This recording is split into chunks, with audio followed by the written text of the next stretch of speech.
If you're signing up for hosting your VPS, don't pay the standard price yet. There's an additional discount you can apply to the VPS plans, and I'll show you how to activate it, which KVM plan I'd choose, and one pricing detail you should check before you pay.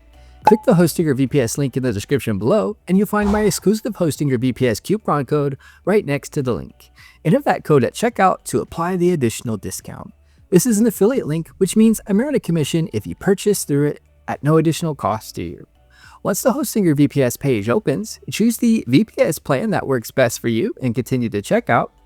With my exclusive coupon code, KVM1 comes down to $584 per month, KVM2 to $791, KVM4 to $1169, and KVM8 to $2339.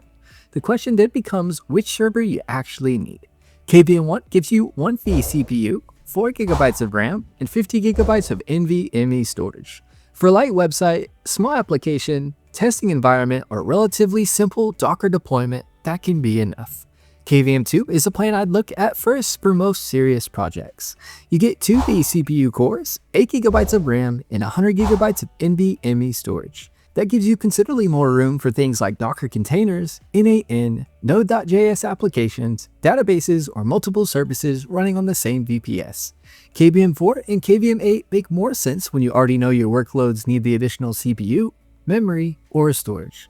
I wouldn't automatically pay for those just because the specifications are higher. You can start smaller and upgrade when your project actually requires more resources.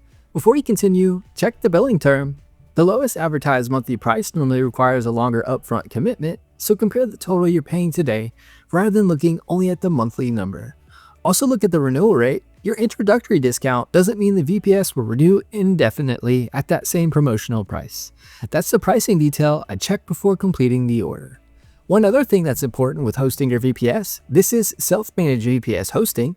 You're getting your own server resources and root access, which gives you considerably more control, but you're also responsible for how the server and the software running on it are configured. That's one reason I like VPS hosting for Docker, automation tools, applications, and projects where normal shared hosting becomes restricted. Once you've chosen the plan in turn, continue to check out and verify that the discount price is still showing before you pay.